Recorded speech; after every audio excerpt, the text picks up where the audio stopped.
Yeah, for honestly, like I remember sparring Little Gloves on Wednesday, and then I just did it yesterday too, and it was like, dude, I just did this. Like, what? How did that possibly come Yeah, back around already? Yeah. right.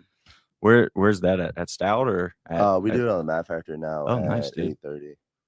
Nice. I didn't know that. That's We awesome. started Little Glove sparring. Who all's there for that?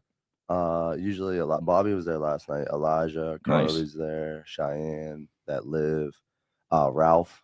Ralph is one of my favorite training partners. Dude, that's sick. And a couple other people, Nico, Chico, just the whole crew. Yeah, nice. We actually had a big group last night, so I like that. Cool. Sometimes it's hit or miss, but yeah. The Mat Factory has been an interesting gym. I feel like going through like phases of like a lot of Amis were available at one point. Now not so many are competing, but the pro scene's growing there. But then there's like you, Carly, Demps. Like there's always been that crew that's been there from day one. It feels like. What's that like to have so many like fresh faces coming through now and then? It's good. I just tell everyone consistency. Like you're not going to get better if you're not in the gym. You know what I mean? And you can see who's consistent, who stays in there, and who gets better. You know what I mean?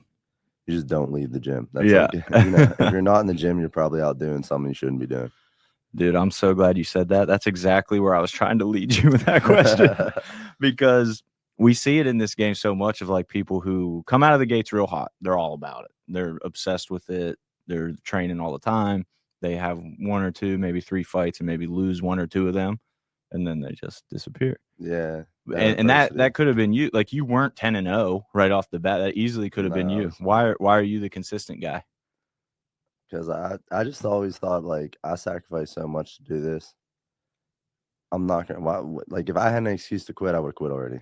I'm not quitting. Like you know what I mean? I'm gonna be fighting until I can't. So what has it ever been close? Has there ever been a moment? Because I know you're super close with your family and everybody around you too. Was there ever a point where they were like, Justin, what are you doing, man? Oh, dude, when I got knocked out by James Brown, not that like they ever told me to quit, but it was like subtle. Like they were like kind of like, do you really want to do this? You know what I mean?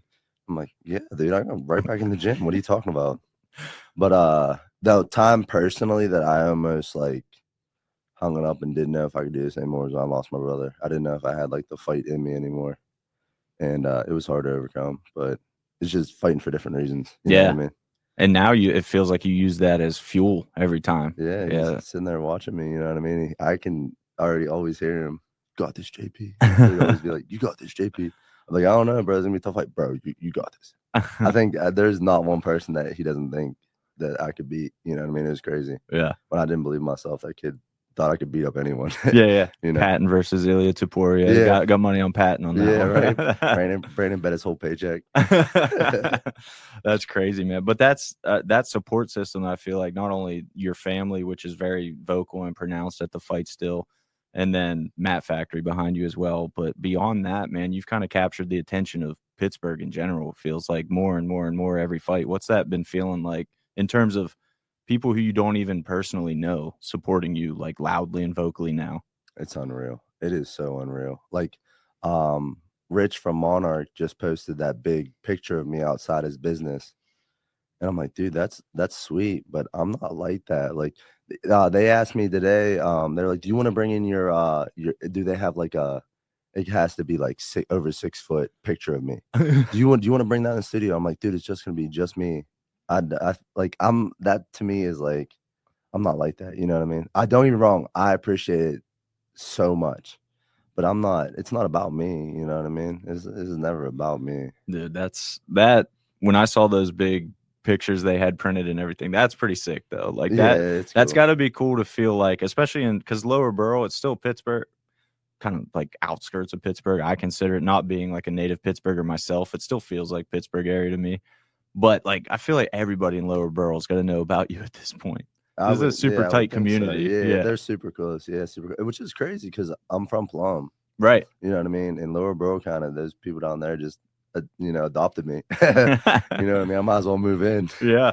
But yeah, dude, it's nuts to me. Like the amount of support. I had people hit me up saying they bought tickets in my name just because I went out there and I put on an exciting fight. Yeah. And that's what I say. Like win, lose, or draw, it's gonna be fun. Like I might not, you know what I mean? You can't win them all, but I promise you'll be on the edge of your seat. That's a fact. I can attest to that. How many fights have you had for 247 at this point? I should know that. It's got to be 11, maybe. It's up there. 11, It's one up no there. contest in my last amateur fight. So There what you is go. that, like 13? That's It's insane. about to be 14. Putting in that work, and the run you're on right now, man, is impressive to say the least. I mean, if you take away the Kyle Zimick fight, I think you're on a 7 or 8 fight unbeaten streak. And what's the turnaround? Because like we kind of started, your pro career started not so hot. Like, we'll put it that way. There was a point where it was like, okay, where's this going to go for Justin?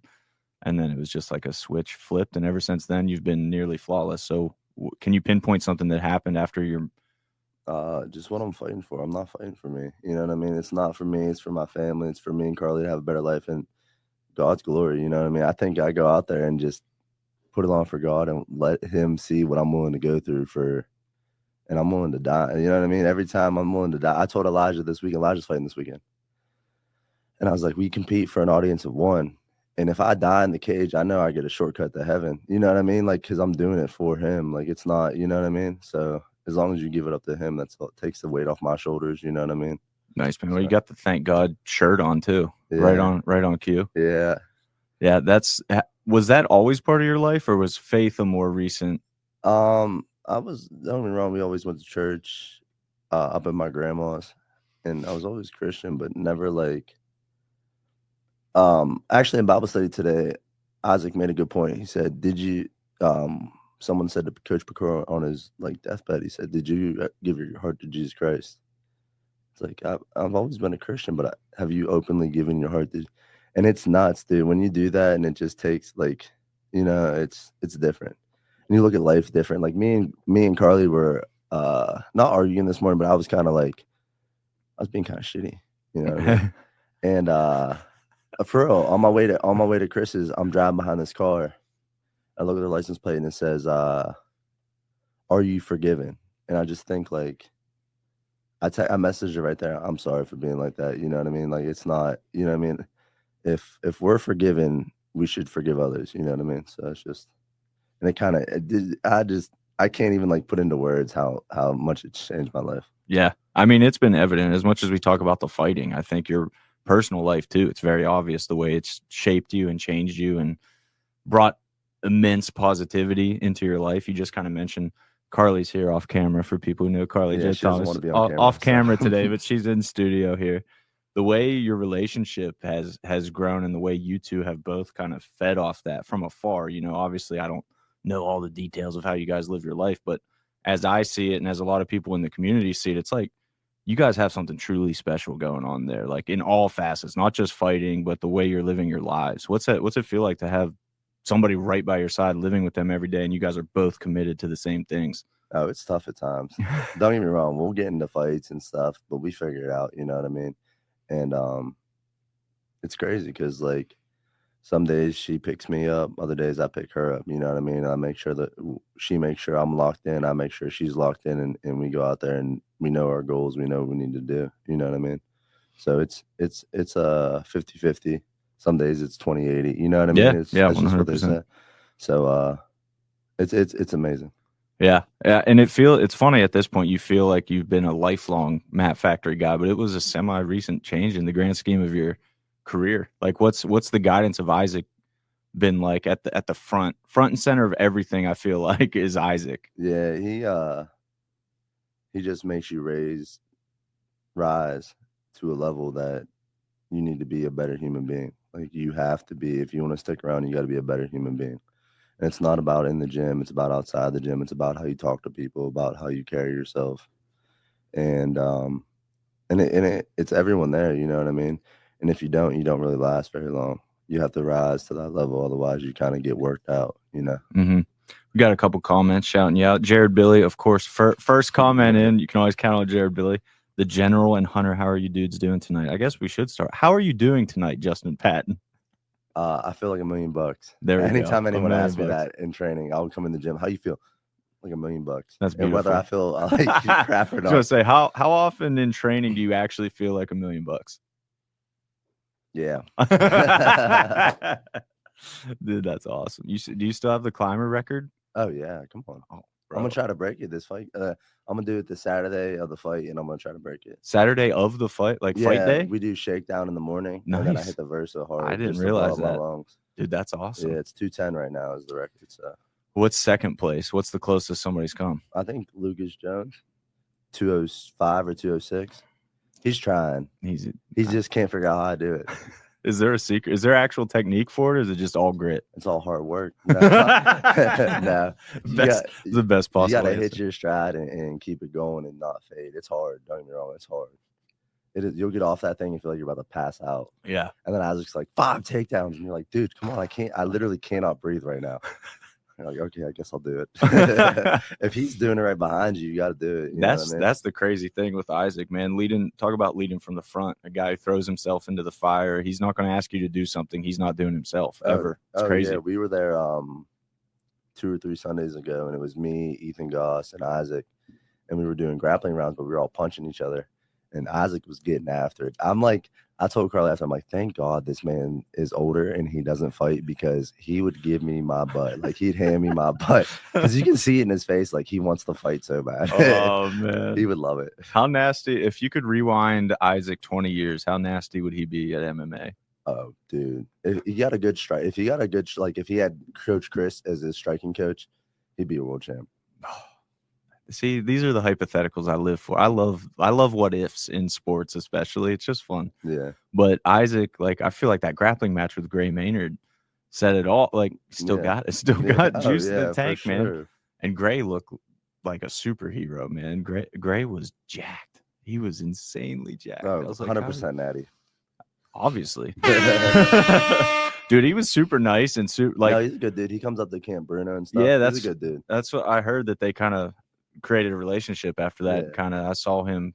Did he pop into the Mat Factory, or was it just Camp Bruno? He was there at the Mat Factory. I think he taught a seminar or something. Yeah, that's what I'm thinking of. Yeah. There's so much going on in the area. I can't even keep track of all of it at this point. What's it like for you? Because you've known the MMA scene from 2000. When did you start? 15, 16?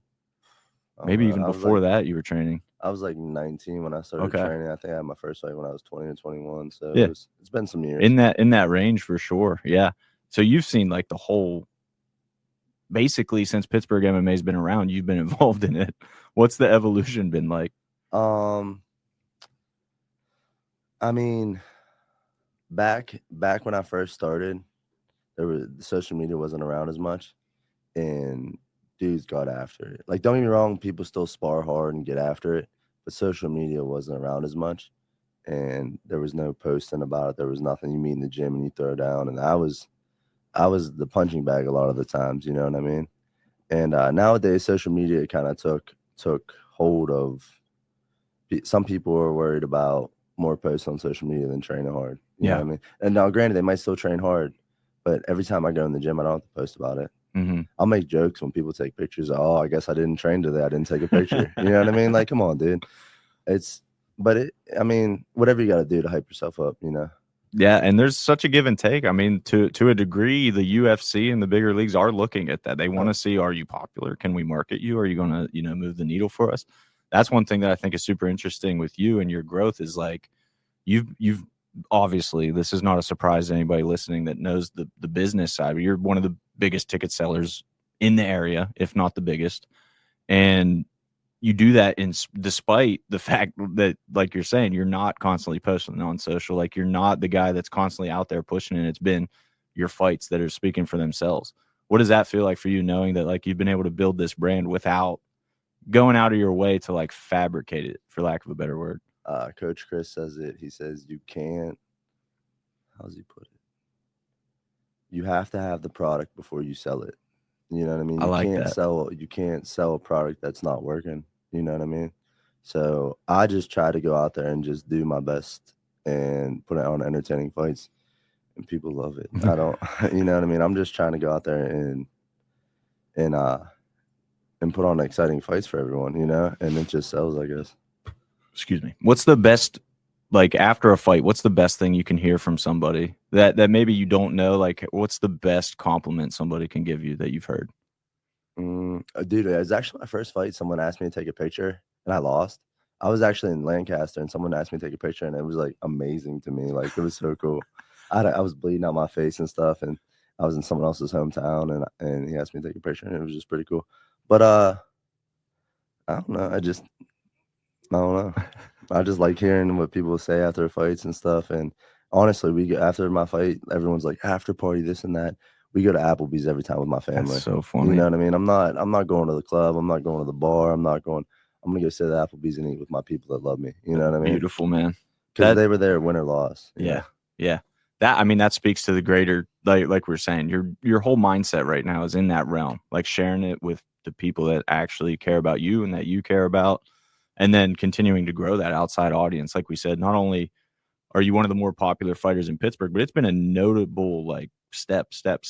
Like you always had a crowd, but not quite like you do now. You know what I mean? Yeah, people are coming out of the woodwork. It's crazy. Yeah. Like dudes I went to high school with that like I didn't always get along with, or dude, you're doing great, dude. I want to come watch you fight, this and that, and it's nuts to me. And you know what I mean? I'm older now, so none of that like that young little kid beef is real. Like that wasn't real back then. You know, it was us being dumb. But just to have the support of people that you never thought, you know what I mean? Yeah. The maturity is amazing because there's a part of you that could easily be like, you didn't support me then, don't support me now. Like, screw you. But being able to like just bury the hatchet and say, like, this is awesome, man. Thanks. Yeah. Is that tough for you, or is that just where you're at now mentally?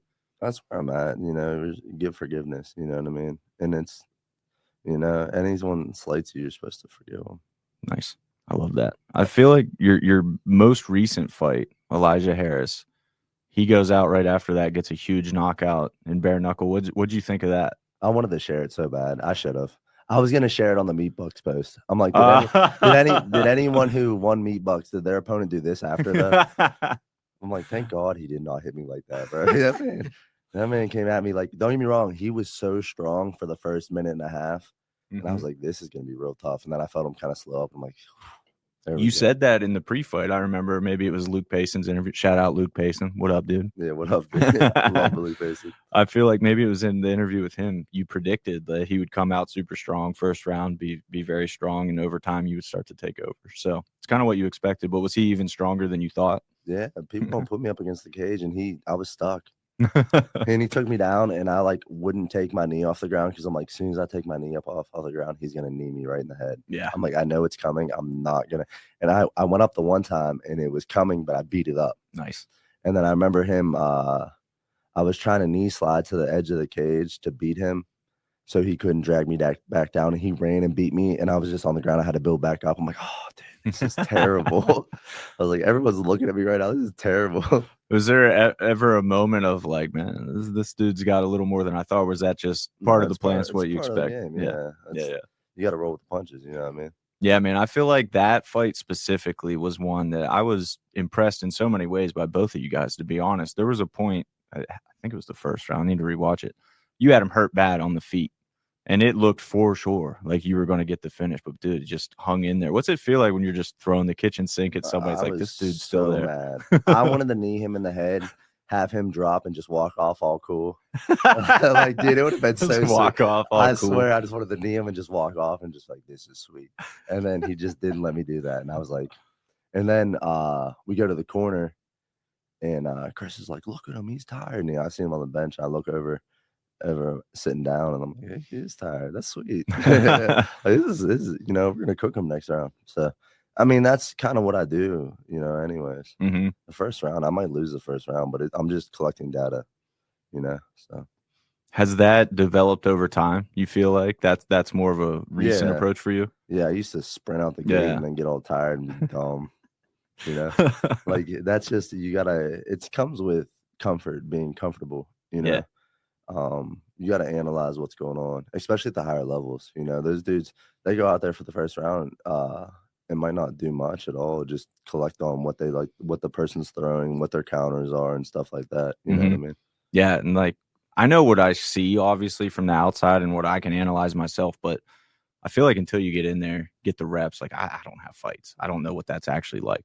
I'm not going to pretend to.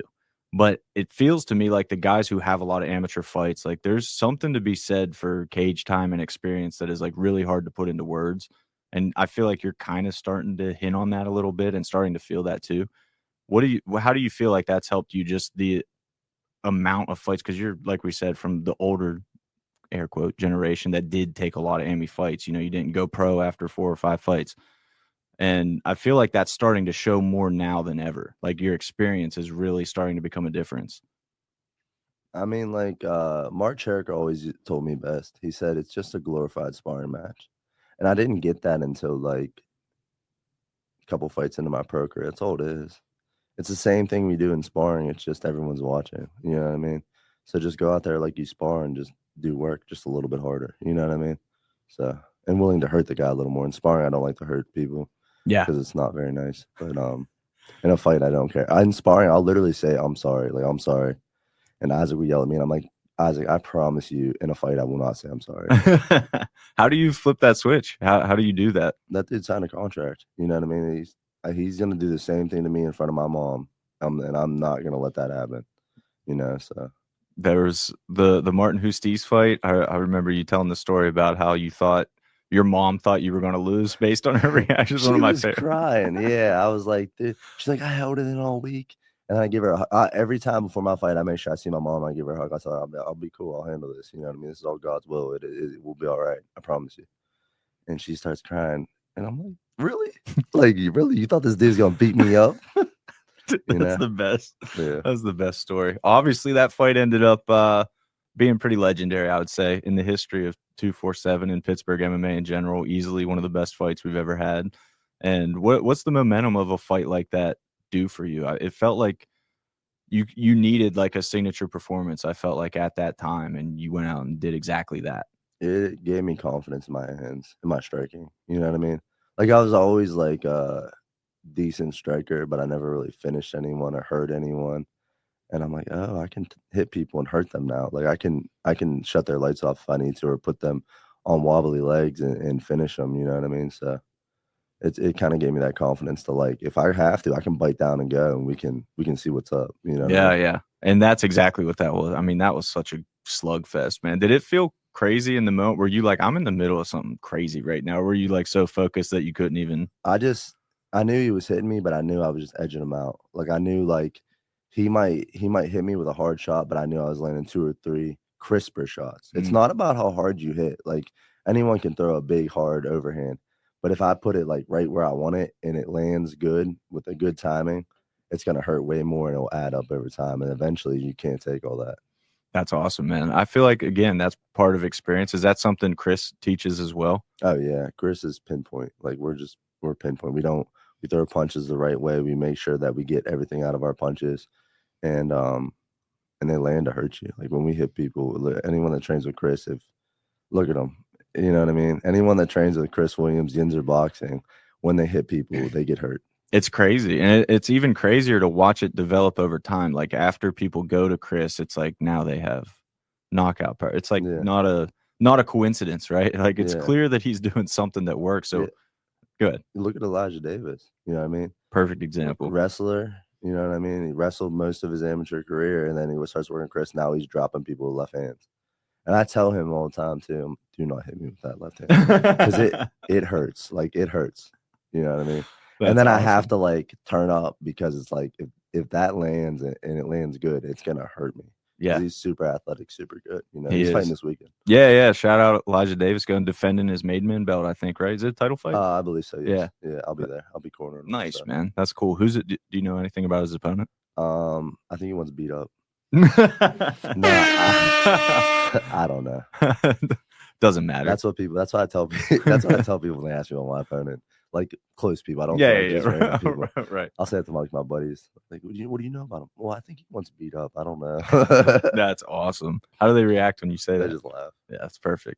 So obviously we got to talk about your opponent, Chuka Willis. Does he want beat up? Is that what he signed to do? I think it's gonna be a tough fight, but I mean, we'll see. You know, we'll see when we get there. Nice. But he got 21 pro fights, so he's no slouch. You know what I mean? Fought in Bellator twice. Good athletic kid, you know. So I'm excited for it. I'm excited to show what's up. Yeah. You know. On our end, man, I got to say it's been super awesome as your career progresses. Matching you for fights has also gotten a lot more fun. Just watching the steps up that you've been taking, because at first it's kind of hard for everybody, and then especially if your record gets a little upside down to start 1 and 2, you know, now it gets even more difficult. But now you're on this run, and it's like, talking to you, talking to Chris, you guys are basically saying yes to anybody because you want to get to the UFC and you feel like you're at that level right now. So now a guy like Chuka, dude, he's very, very good. As much as we talk about experience, like not just 21 fights, but 14-7 in those. It's not like he's, 9-12 or something. Yeah. Like very good record. And also I was looking into him today, doing some research. Dude had 25 amateur fights too. Yeah. Crazy amateur career plus pro boxing experience on top. Like all told, he has more than 50 fights easily. Yeah. So what about him excites you in this matchup? Just his experience, you know what I mean? Good athletic kid.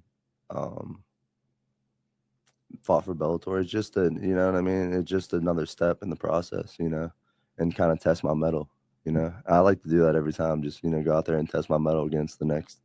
That's why we don't say no to people. You know what I mean? If Chris could tell me I'm fighting whoever. All right, Chris, you think I can beat him? Yeah.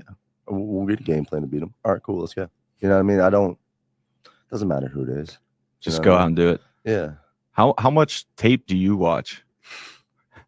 Maybe like a minute of it. I don't watch. I don't watch much at all. I'm not gonna lie. I let Chris and Isaac watch, tell me what their tendencies are, tell me what I need to do, and then I handle business. I don't like to watch all that and put them up on a pedestal and, oh, this dude just crushed this other dude. You know what I mean? And then you're all worried about a certain thing that might not even happen. Yeah.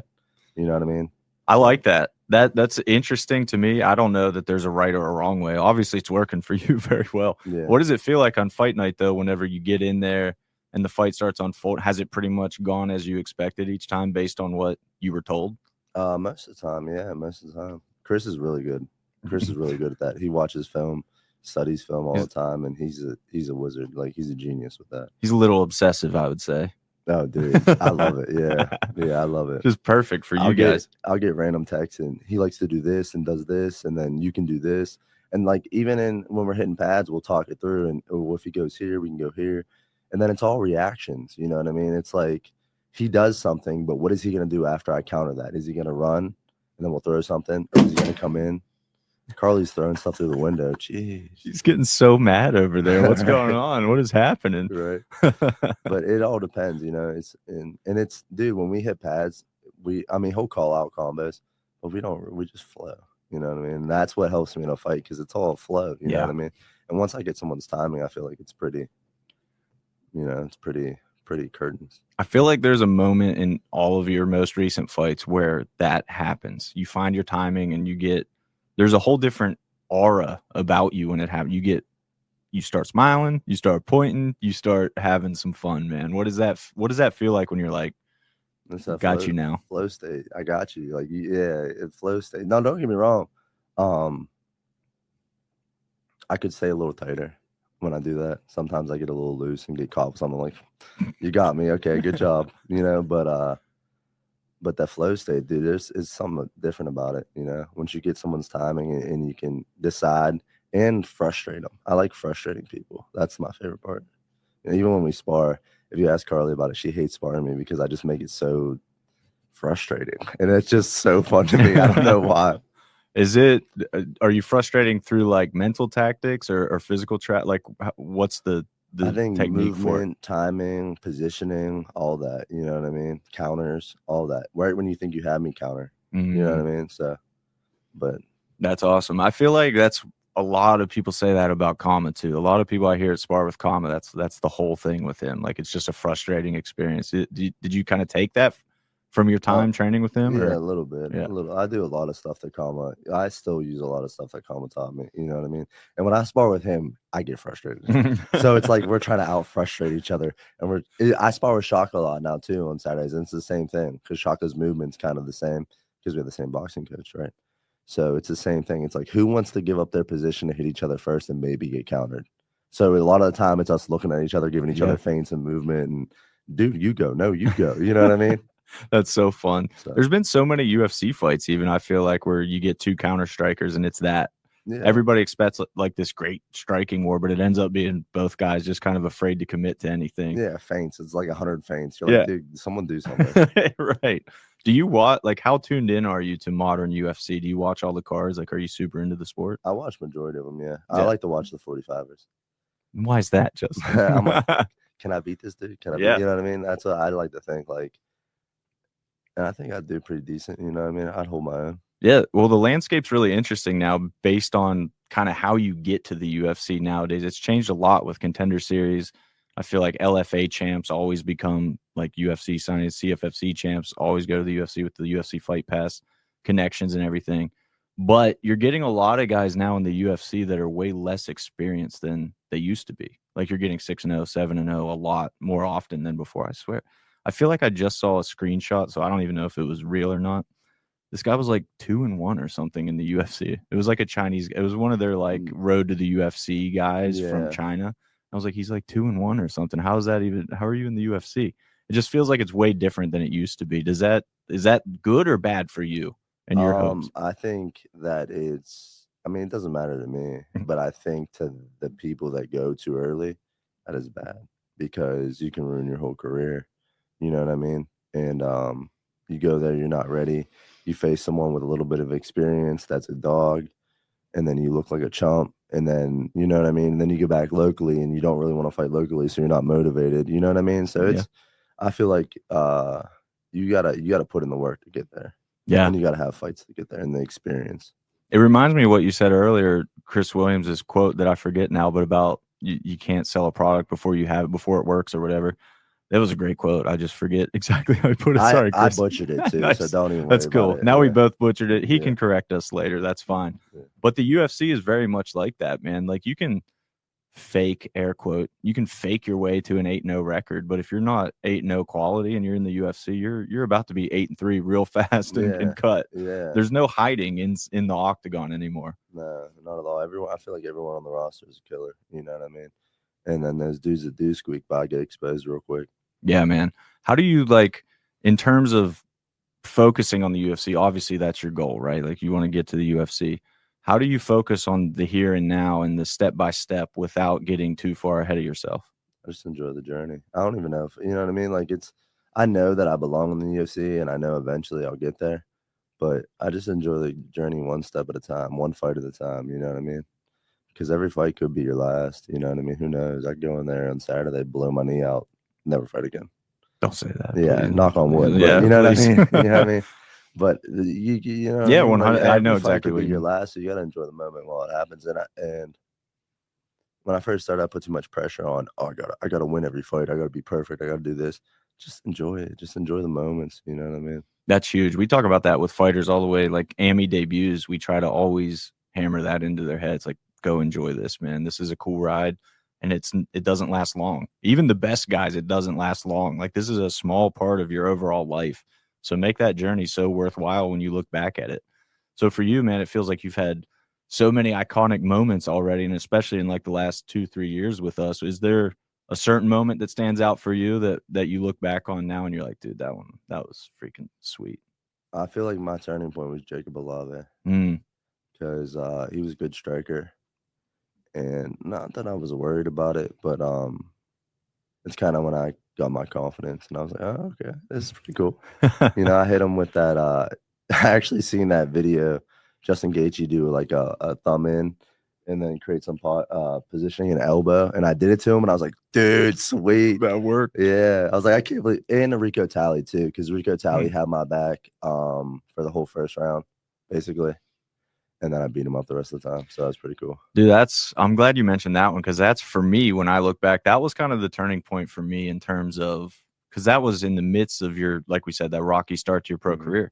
That was a moment where, like, if you weren't totally in it, nobody would have thought twice if you just kind of gave him your neck a little bit and gave up there. It would have been like, all right, yeah, that's how that went. But when you fought through that and bounced back, I was like, this could be different. That felt really big to me as an observer. Like, that was a huge win for you. Yeah, 100%, because losing the first round, and he was cranking that he had a body triangle, was cranking it the whole fight or the whole first round, and it didn't feel good, you know what I mean?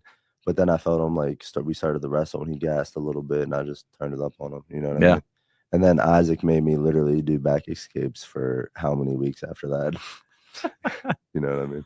I mean, they always say win or learn, right? But when you win and learn, that's the ultimate, right? Right. Yeah. Right. What do you feel like for you as a martial artist has been your biggest development? Because when we watch you now, I mean, your last few fights, you just seem like a very well-rounded guy. I can't say that you do one thing better than anything else now.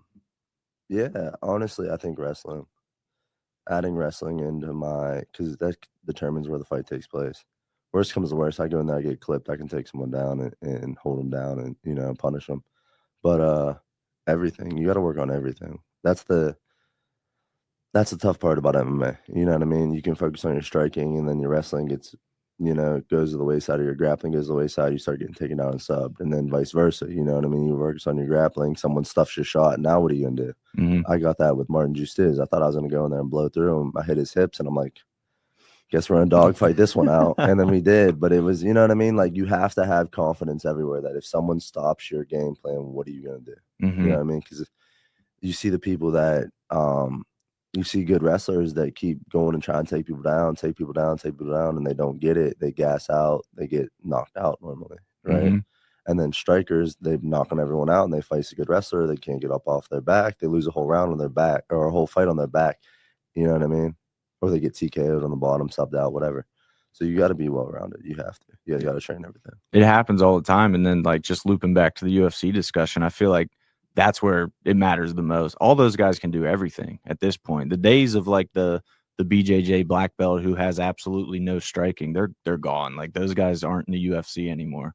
And it feels like everybody has just really great baseline levels of everything. So you feel like that's important just for your future growth as well, like making sure you're one of those guys who can not just get to the UFC, but stick around once you're there. Yeah, for sure. Yeah, 100%. If I ever feel like I'm slacking in one thing, I'm sure my coaches, Carly, someone will let me know, and I'll pick it back up. I try to make sure I train everything. Yeah. And with the run you're on, man, I mean, we do what we can to try to get you to the UFC. That's our goal, to be honest. I feel like everybody knows that, or maybe not. But we're not like, we don't want you to keep fighting for us, which is weird to say because obviously you're very good for us and we love having you and love your fights and everything. But the real goal is to get you the heck out of here, man, get you to the UFC. So, like, where you're at now, how close do you think you are? What discussions have you had with the UFC? Does it feel very close? Well, Carly's management actually asked me if I wanted to fight, or if they could put my name in for a short list after I beat Harris, maybe. After I beat Harris, they were like, can we put you on a short list that if you're, a week or two, you'll take the fight? Yeah, go ahead. I was a little fat at the time, but yeah, I'll make the weight. I'll do, you know what I mean? If I got to go in there and fight some killer and take a hard fight just to get a contract, dude, I'll go out there and, either kill him or die on my shield. It is what it is. And that's kind of where I'm at right now. You know what I mean? I told Luke Paysons it could be 10 minutes in the parking lot. UFC could be having a card. Let's go. You know what I mean? I just need Chris there to wrap my hands, warm me up, and we're good. It doesn't matter. But I'm ready to make my statement. That's awesome, man. And I feel like this card in particular, Brawl and Burgh 28, coming up next Saturday. Wow. It's crazy how fast it's flying up next Saturday in Belle Vernon. There's at the top of the card, co-main and main are all 145ers that are right in the UFC. Like, all of you guys are on crazy, nice winning streaks, right on the cusp of something great. What's it feel like to be sharing just at the top? Like, you guys are all like fighting for the same dream right now. No, that's cool. Me and Ethan talk about it all the time. You know what I mean? We go in and push each other every time he's in the factory. I need to make a trip out to his gym. But we talk about it all the time. We're right there. We just need to keep doing what we're doing. You know what I mean? And keep training hard and keep pushing each other. You know what I mean? Keep motivating each other, making sure that we're held accountable and whatnot. Yeah. You've been on cards with Carly a lot recently, which is always an interesting dynamic that I feel like we talked about a lot. What's it feel like having somebody like Ethan on the card too? That's a good training partner of yours, but also just a really good friend that I'm sure you're also rooting for him to get to the UFC. That's cool. We just chill in the back, chop it up. I usually bring my pillow, my blanket. You see me? I know, that's hilarious. I just lay down, chime in when I want to. You know what I mean? Go back to sleep. I don't try to get myself all worked up. I just hang out and chill. You know what I mean? Until it's 15, 20 minutes before the fight, we warm up, go out there and handle business. Yeah, man. Talking about experience, that's a really good point. That ability to stay calm before a fight is super. Again, this is my outsider perspective. Super underrated. I've seen guys in the back that look so hype, like they're going to fight in the back, right? And then they go out and they gas in like a minute or two. It's like, dude, you blew it in the back. You warmed up. And Ethan talked about it before one of his opponents. It was a really good opponent too, a really good fight. And he's like, I was watching him warm up, and I knew. I'm like, dude, I got you. You're way too hyped right now. And it was like the first fight of the night. He's the main event. He's already going hard in the back. How do you learn like those little? It seems like intangible type things that you can only learn through experience. I mean, you learn it through trial and error. And you should have someone guiding you. You know what I mean? There should be someone. There should be fighters that taught you the ways. You know what I mean? Like I tell Elijah, for instance, to just chill, relax. You know what I mean? Warm up when you're ready. Do what you're ready. Hit pads for a little bit. Relax. It's not getting your heart rate real high is not good for you. I've seen fighters literally set a clock and do a whole fight before they go out, and I'm like, dude, Wild. what are you doing? Like, wild. Yeah, they're only paying you to fight once, bro. Yeah, and they're out there, they're sparring with someone, or you know what I mean? Yeah. And don't get me wrong, Nick Brown's in my corner this fight, and I'll move around with him, but it's just light, and it's only for like a minute, 2 minutes. You know what I mean? Just to see things coming at me. It's nothing crazy. Yeah. Is it important to feel a little bit, like you said with Nick Brown? Is it important before the fight to feel a little something before you get in there, at least just to get you in that frame of mind? Or are you at a point now where you can pretty much do that? No, you definitely got to see it, because I mean, who knows? But I like to do it because my other fights, like before I was like super comfortable, I'd have to get hit first to realize, oh, we're in a fight. You know what I mean? Yeah. Because like you don't realize until you get hit, and then you're like, oh, this is a That's fight. right. That's right. Dude, Ryan just commented and said, a new drinking game. Drink every time the general says, you know what I mean. You'd be having to pee at least. Maybe we'll take a bite of a shroom bar every time. There you go. That's better. Yeah, dude. I did want to talk about Shroom Bar a little bit. Obviously, they're sponsoring us. They're sponsoring you. I felt like we need to talk about them because they kind of came out of nowhere. A young dude named Tommy Walsh started this company. I believe he's based in Utah, which is kind of wild. He found us through the podcast, and then we started like connecting him with guys that we thought would be good representatives of the Shroom Bar brand. And like you hear a protein mushroom bar and you don't really know what to expect, right? Like when he hit me up, I'm like, what is this gonna be?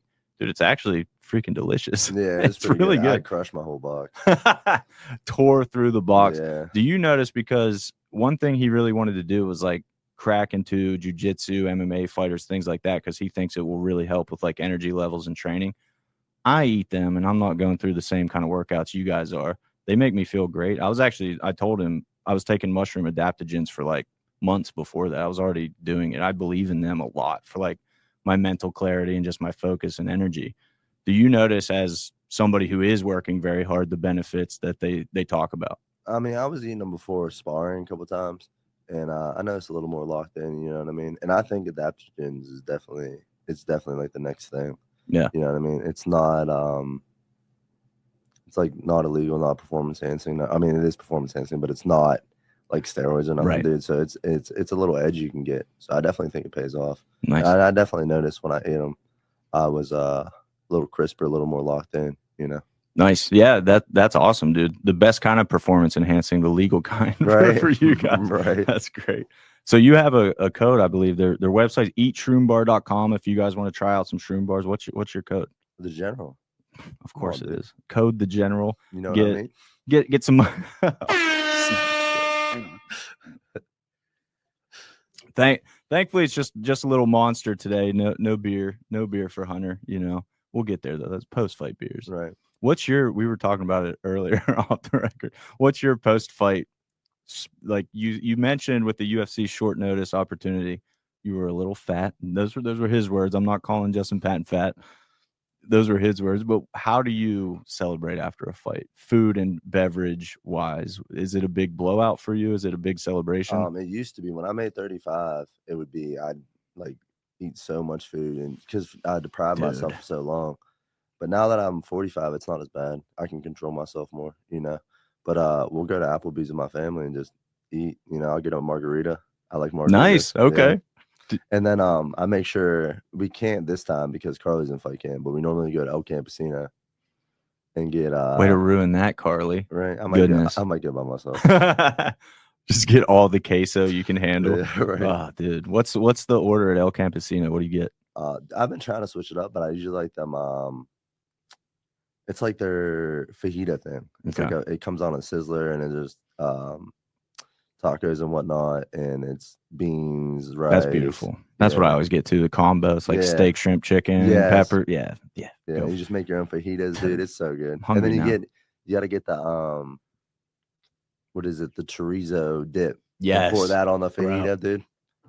That's literally exactly what I do. Right. I swear, man. I thought I was the only one on that game, but you get the chori queso and pour it over your stuff, dude. Next level. Good. Yeah, so good. Do you go to the one that's like by Big Rigs, kind of? Yeah. Yeah, nice. Big Rigs too, dude. Big Rigs. I've been driving by there, and I'm like, dude, I can't wait to see you. I can't wait to go in there. Does it? If you get like just meat, does it affect your weight badly? Is it still like rough? I mean, I could eat it, but I don't. Yeah. Why risk it, kind of thing? Yeah. My our cheat, me and Carly will sometimes is split one of them little protein bars.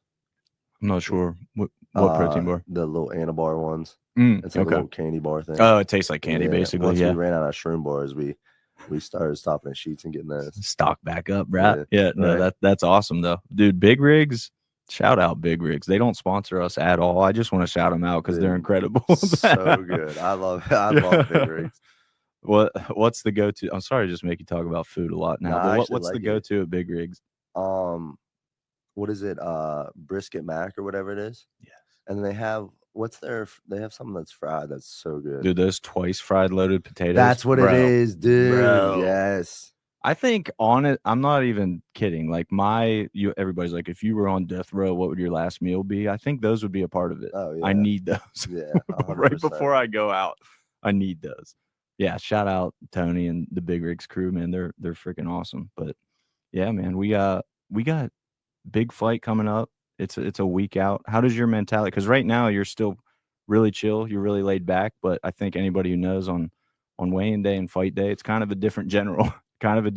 So how does that evolve as the fight gets closer? I'm just going to work. You know what I mean? I have a job to do. That's basically all it is, you know? And that's it. See, now that was intense. It was like you channeled it for that answer right there, dude. That was nice. But it's funny, like seeing that develop over time too. You see a lot of amateur fighters, they come in, and I'm not saying they're not taking it seriously because I think they are for the most part. It could be nervous energy too. But you see a lot of guys come in and they're like super happy. They're super just normal. I feel like the pros are always way more locked in, way more serious, way more understanding of like what's ahead. Even Ethan's the same, and Ethan's super personable guy if you catch him outside the fight. But Friday and Saturday, man, Ethan's not the same. Yeah, because me and Carly talk about it all the time. It's not about fight. Like you can have 4 fights, 5 fights, and you've never been in a fight where you've been hurt. I've had fights where I've won and I'm hurting. I'm limping. You know what I mean? So you know what's ahead of you. It's gonna hurt. You know what I mean? Win, lose, draw. It's not, especially at the pro level, it's gonna hurt later. Like not in the moment. It might not hurt in the moment, but whenever your hand gets raised and you're limping out the cage, it hurts for a couple of days. You know, if not a week, it's gonna hurt. You know. You've had your fair share of freak injuries and I don't know in terms of like legit fight related injuries. I don't know that you've ever gotten majorly hurt in a fight. Just that eye poke. Yeah. That's the only one. How could I forget about that, man? I kind of scrubbed that from my memory. I think it's so gross. Same. I tried to. What? I mean, we've never actually talked about this. Let's get into that because I was on a podcast recently, Siebert's podcast, with Real Curious Jones. And they asked me, like, in terms of fights in 247 that maybe we were signed, but they fell off for whatever reason. Like, if I could build a card of fights that never happened, basically. And I said, even though it happened, you versus Kafar was one that I would love. Like, that was one that I felt like was going to shape up to be incredible. So what were you thinking of that fight as it was developing until the eye poke? I thought I was just about to get his timing. Like, he started spinning and doing extra stuff, then that's kind of when, you know, someone's like, but who knows, you know, he's good. He just fought that dude and knocked him out. That dude kicked him in the head and Ryan punched him and knocked him out. So, you know, he's good. He's a gamer. He'll throw the kitchen sink at you. So I thought it would have been a barn burner. Like, you know what I mean? And maybe, God willing, I'll see him in the UFC and we can get it going. You know what I mean? I'd like that back. You know, I owe him an eye poke. No, I'm totally kidding. Nice. No, he definitely didn't say. We'll edit that. It's live crap. Yeah. Yeah, dude. The picture, Andrew Paula got the picture of the eye. Yeah. Dude, I don't even understand. I don't understand how your eyeball's still in your head. They said I was lucky because it went down. If it would have went in, it could have. Dude, it felt like my eye was hanging out of my face. That's like I looked up at Chip and I was like, "Is my eye in my face?" Like you literally asked that. I thought it was hanging out. Oh my! I was so scared. Oh my God. Yeah, anybody who knows Patton or has ever seen Patton fight, you can get cracked and you really never show it. So when you showed it, I forget who I was sitting by. I looked at him, I was like, this is really bad. Like Patton would not react this way if this was not really bad. Yeah, I started kicking my feet. Like, dude, I don't do that. I do that whenever I'm like really hurt. You know what I mean? Like digging your toes and stuff. Yeah. It was terrible. And then shout out to Luke Paysons though. I was in the hospital and he came in and read scripture with me. Dude, wonderful dude. That's freaking Dude's awesome. Amazing. Luke's built different, man. Yeah, he really is. Like, where you at? I was like, I'm at the hospital. He came in, sat there, read scripture, thought I went back. Dude, that is incredible. Yeah. Nice. I love that. That's a cool little side. Luke's a good dude, man. Yeah, that's great. Dude. What was like the fallout from that injury in turn? Because at first, man, we were all talking about, we were really worried like this could be a life altering type injury. Who knows? What was the actual damage there? They said it was some type of abrasion or something. It was like when you get cut or like scraped, it was like part of the bottom of my eye was like a chunk out of it. And it healed up, but it took a little bit. My vision was messed up for maybe a couple of weeks. You know, I didn't have to wear no sunglasses or nothing. I just kind of, you know, it was real sensitive though. Probably should have. All in all, that's like best case scenario, I would say, based on what happened. I was lucky. Did you talk to Ryan at all after that fight? Not really. I think maybe we messaged each other, you know what I mean, but nothing. Yeah, nothing too much. I feel like it's disappointing for both guys, right? Like obviously the injury, but also that's just not, you guys put in all this work. That's not the payoff. I feel like every fight, right? You want one guy to win and one guy to lose. Yeah. And that just was like, you know, yeah, what do we even do with this? Yeah, exactly. Yeah. Is that, what did that feel like for you in terms of decompressing after the fight, feeling like what? It was terrible. Yeah. It was terrible. I had to, when was that? That was September, I think. Yeah, and then I had to go into Christmas all fat and sad, and you know what I mean. And then it just wasn't a good time. I swear, I just got all fat and sad all winter, and I'm just, you know what I mean. That seasonal depression hit different after the eye poke. Bad. I was like, I'm just eating my feelings. This is not all right. What's maybe you shouldn't say this on the record, but what's the heaviest you get between fights? I want to get up to 190. You want to just do it? I want to. Why? I want to get to 200. Really. Why? Just to say you did it? To get to 200. Dude, I'm telling you, when I'm done fighting, I'm going to be a fat dude. When I'm done fatting. Yeah, right? I'm going to be huge. I'm going to be just that fat dude that's probably a fat coach. It's going to be sweet. I can't wait. How do you feel about this, Carly? It's either that or I'm going to be juiced up. Bro, I'd say go the juice route, especially by the time you're retired, they're going to have like real good juice by then, dude. Yeah. Like real good stuff. Yeah. So we'll see. We'll see how the cards play. You know, I'm down for either, honestly. Dude, speaking of juice, this isn't juice. Let's be clear. This is not juice, but your strength and conditioning program has definitely taken a step up. I feel like with Rocco and the crew there. What's that addition been like for you? Rocco Yager dude, he's different, bro.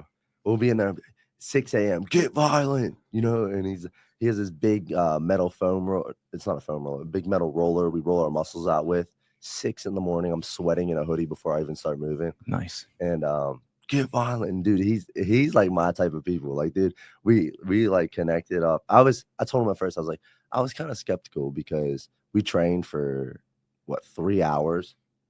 3 hours the first one, and it was a Tuesday, so I had wrestling after, and I couldn't move.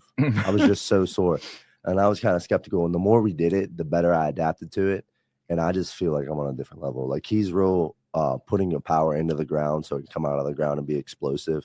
And he knows the stuff, dude. That's awesome. I've been feeling so strong. I've been telling everyone.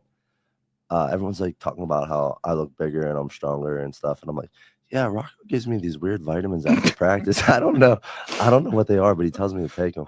And like some people don't get my humor, so they look at me like, but like, you know what I mean? That's so awesome. I love it. And you brought up an interesting point that I never really thought about, but now it's got me thinking in this realm. You said like kind of skeptical at first.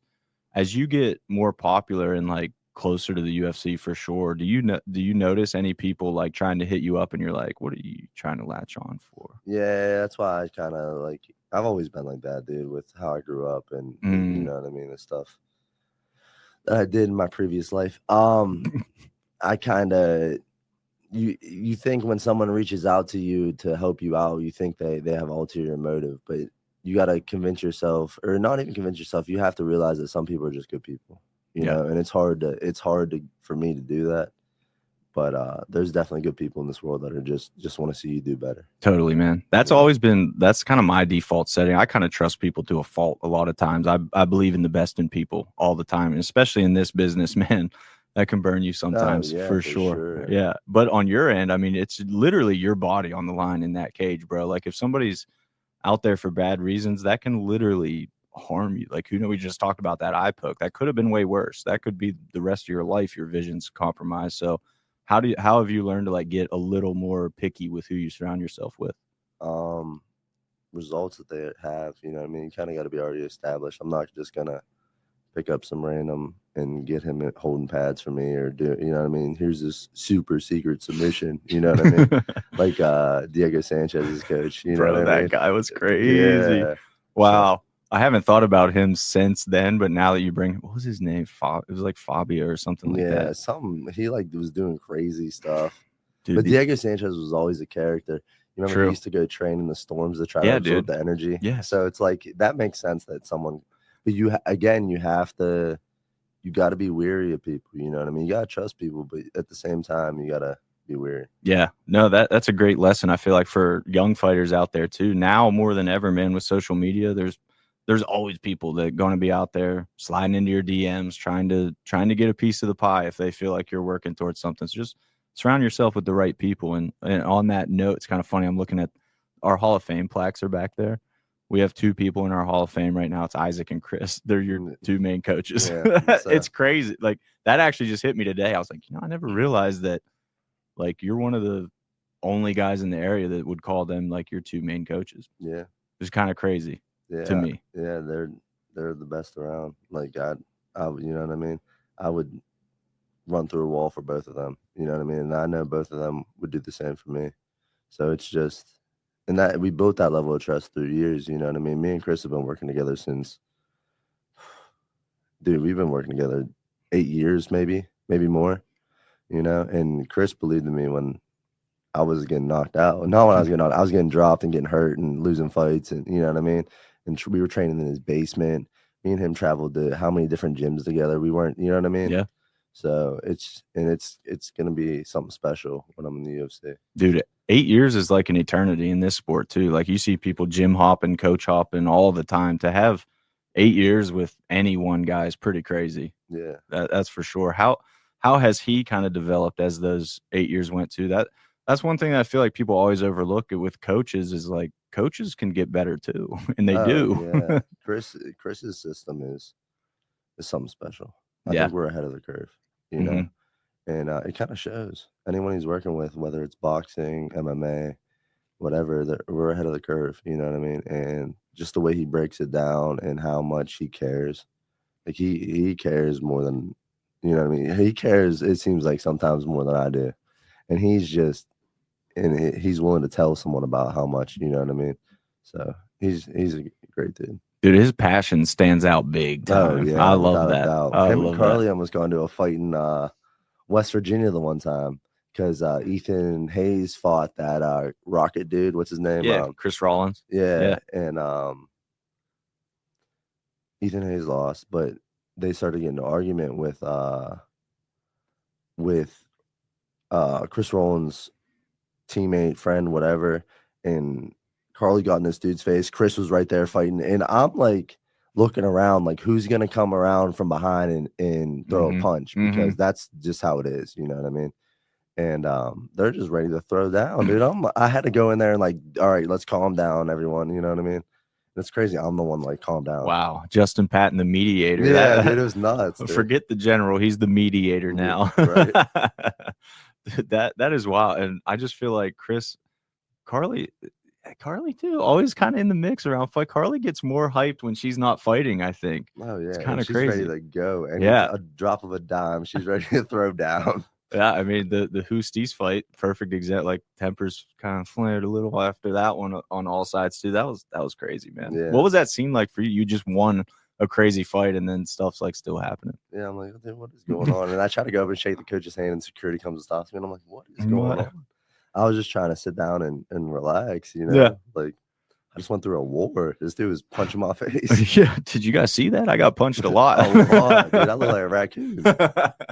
Hey, nobody got hurt. That ultimately ended up being fine too. But that's part of the energy at local MMA shows is it can be tense sometimes. Oh yeah. I'm very proud of like the environment we cultivate that's like very family friendly. It's intense for sure and energetic, but it never feels like dangerous. You know what I mean? Yeah, you go to some very of these important. other shows and they're like, dude, the one we went to Ohio and John DeJesus fought, I can't remember his name. He fought a hometown dude, finished him. Bad. Ref should have stopped it way before he stopped it.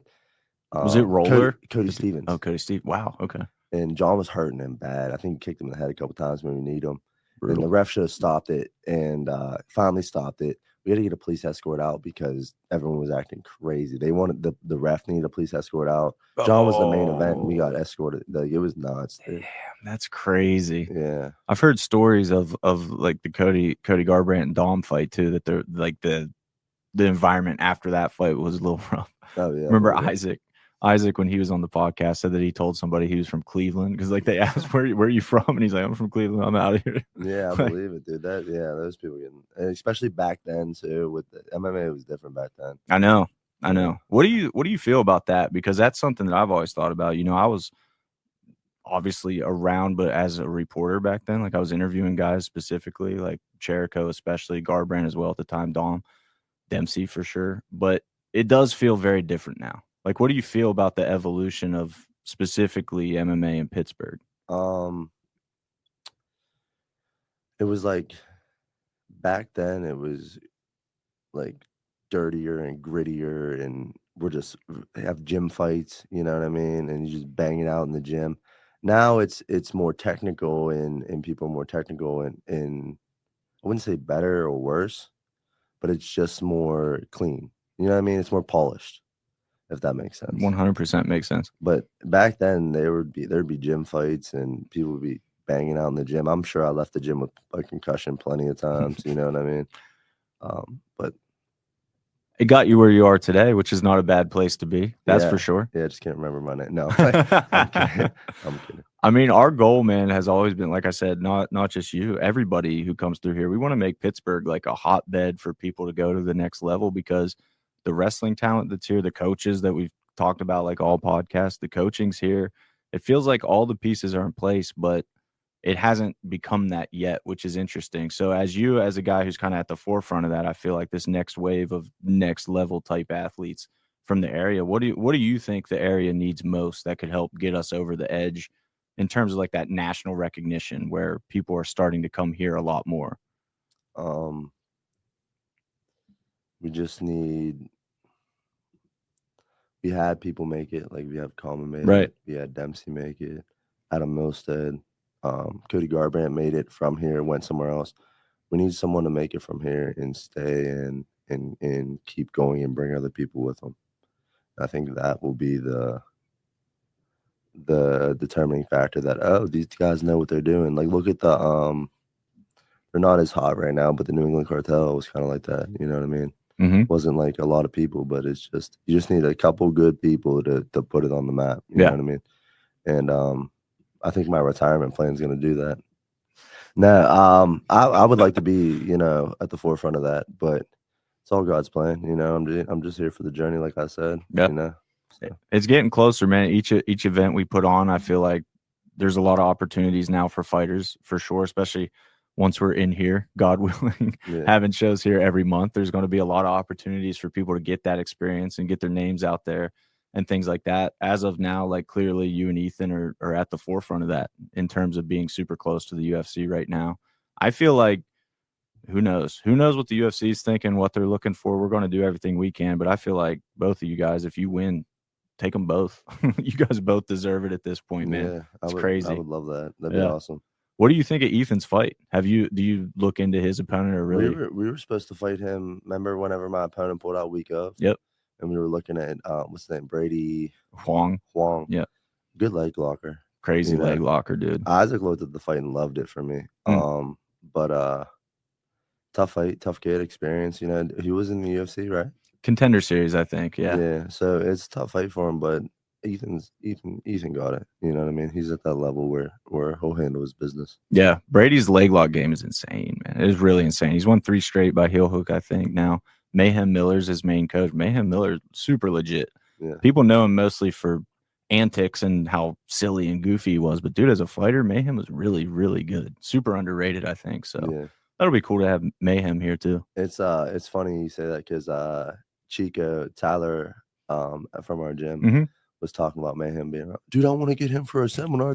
Wasn't he on Bully Beatdown? Yeah, he was the host. He was like the guy. Yeah. And Tyler was talking about, and Tyler pulls up a picture and he has Mayhem Miller, the red stripe, and I'm like, dude, come on. Like, I was just messing with him about it. It was funny. We'll do what we can. Chico messaged me too. He's like, bro, if there's any way I can meet Mayhem, please make that happen. So we'll do what we can. Mayhem, if you're listening, please. We got a mega fan for you to meet. Sign his tap out shirt.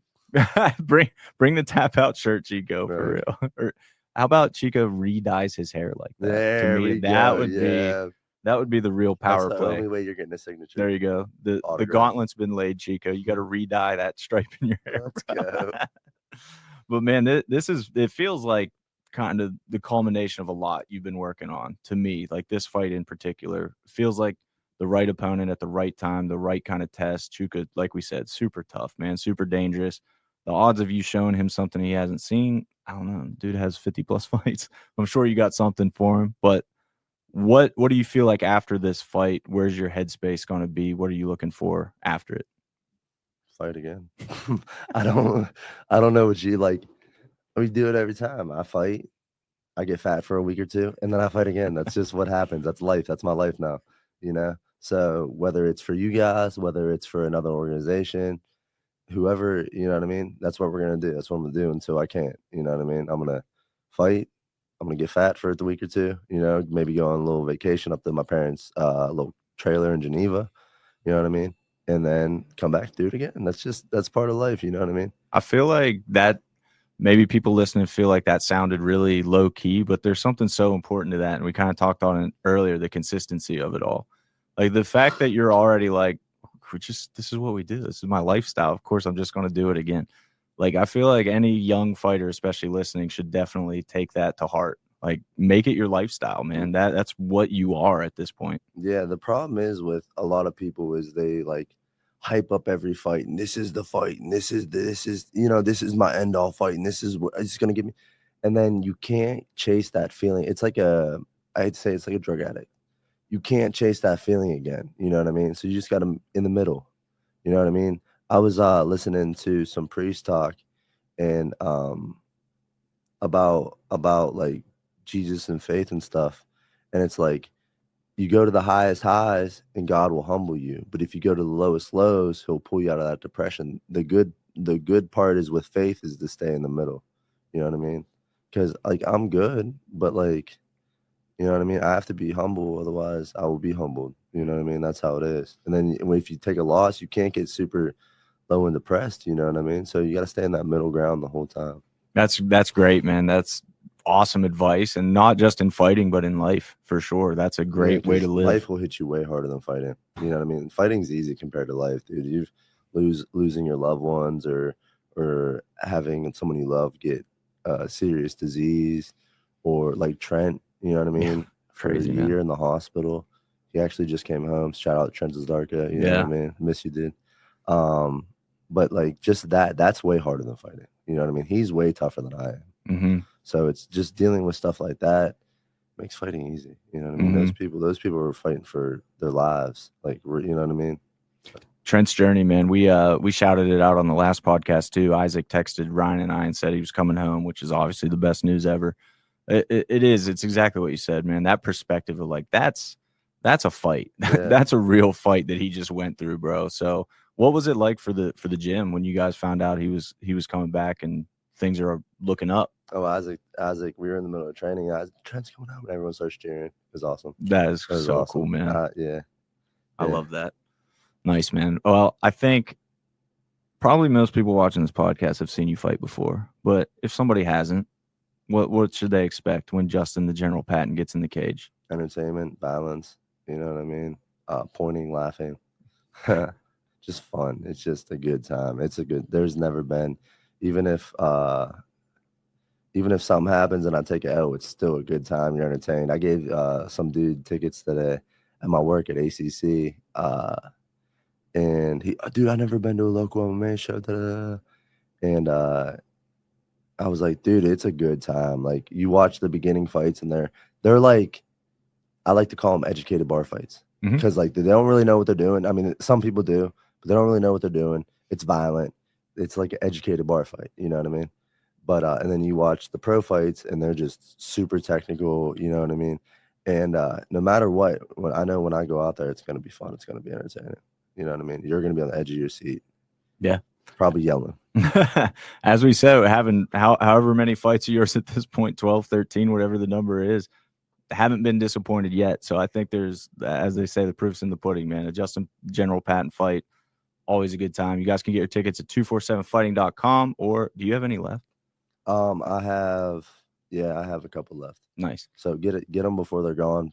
That'd be sweet. You can get them from Justin, from the website. They are definitely running very low on the website too. Like all the real good seats, like front row and stuff, is pretty much all gone. I don't have any front rows left. I got a couple third through fifths. Yeah. So get them before they're gone, though. For sure. There will be standing room only available too if you guys are into that. If you just want to like walk around during the fights and chill, that's available too. But Patton versus Willis, April 26th, Belle Vernon, PA, CFS Bank Event Center. It's going to be a banger, dude. We're honored to have you again. Yes, let's run it. Yes, sir. All right. Let's go. Peace out, ladies and gentlemen.